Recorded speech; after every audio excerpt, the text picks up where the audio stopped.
Hello everyone, welcome to my channel Mohit sir's lecture.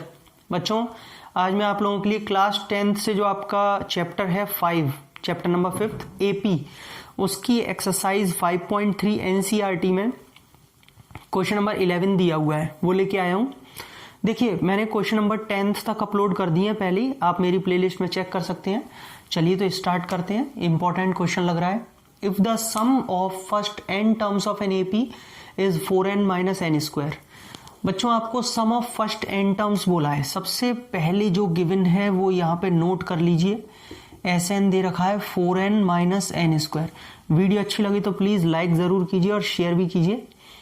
What is the first term that is S1? देखिए, उसने बिल्कुल clearly लिख रखा है कि इसका फर्स्ट टर्म क्या होगा इस AP का, और उसने आगे ये भी बता रखा है that is S1। मतलब वो खुद बोल रहा है कि फर्स्ट टर्म A से डिनोट करते हैं, सबको पता है। अच्छा, A लिखिए या फिर A1, एक ही बात होती है, कोई प्रॉब्लम तो नहीं है। और वो खुद ही बोल रहा है कि फर्स्ट टर्म फाइंड कीजिए that is S1, मतलब जो कि S1 होता है, यानी कि A1 और S1 इक्वल होते हैं। और होते क्या है वो तो पक्की बात है। वो क्या बोल रहा है, होते हैं जैसे मान लीजिए मैंने आपको कोई एक टर्म दिया 3, ये पहला टर्म है इस AP का, 3, 4, 5, 6 एंड सो ऑन, ये पहला टर्म है 3। अब मैं आपसे कहूं कि इसी टर्म का मुझे सम बताइए तो 3 होगा भाई। अकेला टर्म है तो उसका सम क्या, वही तो होगा 3। यानी कि पहला टर्म बोलिए A1 या S1 बोलिए, बात एक ही होती है। क्योंकि हम AP को जो टर्म्स होते हैं उनको ऐसे ही तो डिनोट करते हैं, A1, A2, A3, A4 ऐसे ही तो डिनोट करते हैं। अब मैं अगर आपसे एक चीज पूछूं कि मुझे आप S2 बताइए, सम ऑफ टू टर्म्स का मतलब कैसे आप लिखना चाहेंगे, क्या लिखेंगे आप? A1 plus A2। Sum of two term S2 को A1 प्लस A2 ही तो लिखेंगे। S2 का मतलब क्या, पहले दो टर्म्स का सम, यानी कि A1 प्लस A2। तो ये चीज अभी काम आएगी, ध्यान रखिएगा आगे जब मैं आपको बोलूंगा। S2 को हम A1 प्लस A2 लिख सकते हैं, ठीक है। अब आगे देखिए, तो स्टूडेंट्स हमें पहले फर्स्ट टर्म निकालना है, A निकालना है। बहुत सिंपल है, कुछ नहीं करना। इसमें आप n की जगह 1 पुट कर दीजिए। जब n की जगह 1 पुट करेंगे तो S1 आएगा 4 इंटू 1 माइनस 1 स्क्वायर। n की जगह 1 पुट किया, दैट इज A1। क्योंकि फर्स्ट टर्म और S1 तो इक्वल है ना, तो मैं इसे A1 भी लिख सकता हूँ और A भी लिख सकता हूँ। तो यहाँ पे ये निकल के आ गया S1 is equal to A1 is equal to 4 minus 1 कितना, 3। सबको क्लियर हो गया, फर्स्ट टर्म आ गया और S1 भी। What is the sum of first two terms? S2 निकालना है, सीधा सीधा n की जगह 2 पुट कर दीजिए। ये लीजिए भाई, सम ऑफ टू टर्म्स का मतलब क्या, S2। तो S2 कब बनेगा, जब यहाँ n की जगह 2 पुट कर देंगे। चलिए करिए, n की जगह 2 पुट कर दिया, 4 इंटू 2 माइनस 2 स्क्वायर, यानी कि 8 minus 4 which is equal to 4। S2 आ गया आपके पास 4। अब आप मुझे एक बात बताइए, simply we can write A1 plus A2 is equal to 4 because S2 है, वहां लिखा है। देखिए अभी अभी बताया S2 को हम A1 प्लस A2 लिख सकते हैं। तो यानी कि इसको मैं A1 प्लस A2 लिखा, 4 तो आया ही था। अब ऊपर से जो A1 की वैल्यू थी, मैंने अगर इसमें 3 पुट कर दी तो मेरे पास में A2 कितना आ जाएगा, A2 आ जाएगा 1। 3 उधर जाके माइनस हो जाएगा, तो सेकंड टर्म आ गया, है ना। मेरी बात सुनिए, पहले उसने फर्स्ट टर्म पूछा, हमने ये निकाल लिया। पहला आंसर हमारे पास ये आ रहा है। मैं ब्रैकेट बना देता हूं ताकि पता चले कौन कौन से आंसर हैं। उसने हमसे S2 पूछा, सम ऑफ टू टर्म्स, वो भी हमारे पास 4 आ रहा है। सम ऑफ टू टर्म्स पूछा था, फर्स्ट टू टर्म 4 आ रहा है। अब आगे पढ़ते हैं, व्हाट इज सेकंड टर्म? उसने हमसे पहले ही पूछा है सेकंड टर्म, तो ये अच्छा हुआ कि मैंने निकाल लिया। मुझे ध्यान पता ही नहीं था कि वो निकालना भी है, मैं आपको करके दिखा रहा था, अचानक ही निकला है, ठीक है। सेकंड टर्म पूछा था, यानी कि A2 सेकंड टर्म। तो सेकंड टर्म हमने ऐसे निकाला आपके सामने, S1 S2 को तोड़ दिया, S2 को तोड़ दिया, A1 प्लस A2, A1 की ऊपर से वैल्यू पुट कर दी, A2 आ गया। क्लियर, आगे बढ़ते हैं। Find the third term. Students A3 का फॉर्मूला सब बच्चों को पता है, एक बार बता देता हूं। A plus n minus 1 into D होता है, तो इसके हिसाब से a प्लस 2d हो जाएगा, डायरेक्टली लगाना है, a plus n minus 1 into D होता है ना। a की वैल्यू कितनी है 3।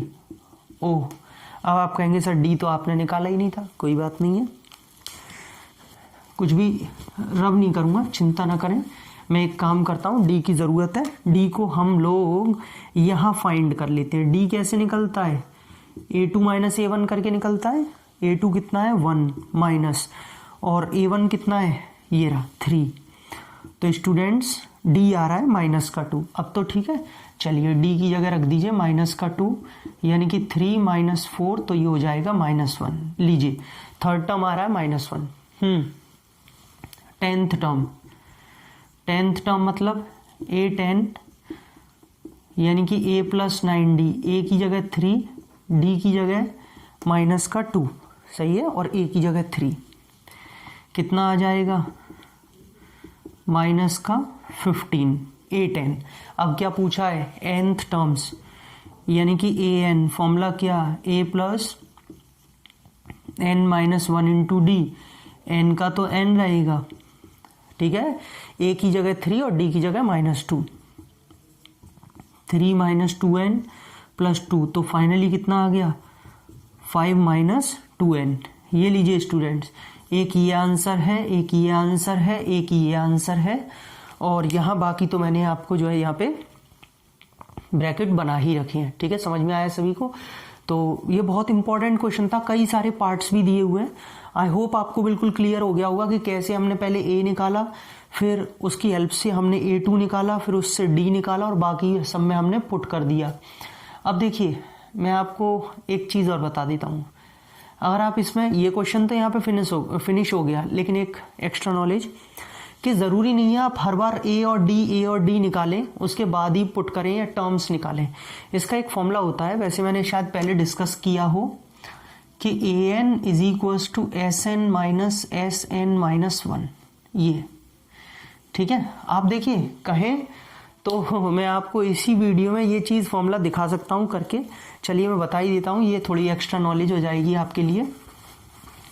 एक्चुअली है क्या कि अगर हमें कोई पर्टिकुलर टर्म निकालना है और हमें क्वेश्चन ने सम दे रखा है, तो हम उस सम के फॉर्मूले से वो पर्टिकुलर टर्म निकाल सकते हैं। जैसे मैं इस 10th टर्म के लिए यूज़ करता हूँ, मान लीजिए मुझे ये 10th टर्म निकालना था, तो जैसे यहाँ पे a10 लिखा है, इस फॉर्मूले में n की जगह 10 आ जाए, यानी कि a10 का फॉर्मूला क्या बन जाएगा, s10 माइनस s9, बनेगा नहीं बनेगा भाई, n की जगह 10 रखोगे तो s10, यहाँ 10 माइनस 1 9 बचेगा।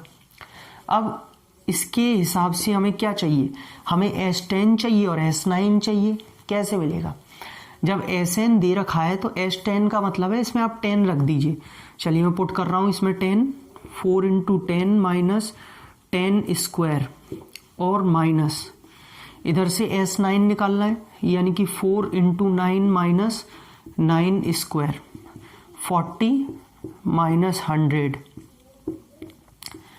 और 4 इंटू 9 कितना 36 माइनस 81, ये माइनस के 60 माइनस, बच्चों 81 में से 36 जाएंगे 5 और 4, ये बचेगा माइनस का 45, बचेगा माइनस का 45, लेकिन ये माइनस माइनस प्लस का 45 हो जाएगा, तो फाइनली कितना आ रहा है -15, और देख सकते हैं a10 माइनस 15 आ रहा है। तो अगर आपके पास a और d है तो ठीक है, आप सिंपल तरीके से कर लीजिए, बट आप एक तरीका ये भी अपना सकते हैं, ये भी एक फॉर्मूला होता है, ये फॉर्मूला याद रखिए, अगर आपके पास a और d नहीं है तो आप इससे कर सकते हैं, आपको पूरे नंबर मिलेंगे।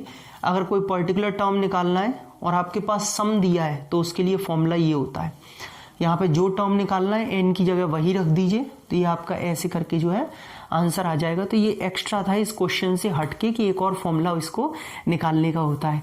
आई होप आपको वीडियो अच्छी लगी होगी, अगर वीडियो अच्छी लगी तो प्लीज़ लाइक करें, शेयर करें, और मेरे चैनल को सब्सक्राइब कर लीजिए, फ्री ऑफ कॉस्ट होता है। बेल आइकन को ज़रूर हिट कर लीजिए, क्योंकि कुछ बच्चे मुझसे पूछते हैं कि सर हमें नोटिफिकेशन नहीं मिल पाया, जब तक आप बेल आइकन को हिट नहीं करेंगे तब तक आपको सारे नोटिफिकेशन नहीं मिलेंगे। बेल आइकन को हिट करिए, वो पूछेगा ऑल नोटिफिकेशन, ऑल पे क्लिक कर दीजिए, आपको मेरे सारे नोटिफिकेशन मिलना स्टार्ट हो जाएंगे। डिस्क्रिप्शन में अपने पेजेस का लिंक दे दूंगा, Unacademy page, Facebook page, Instagram page, आप मुझे वहाँ भी ज्वाइन कर सकते हैं। Thank you so much.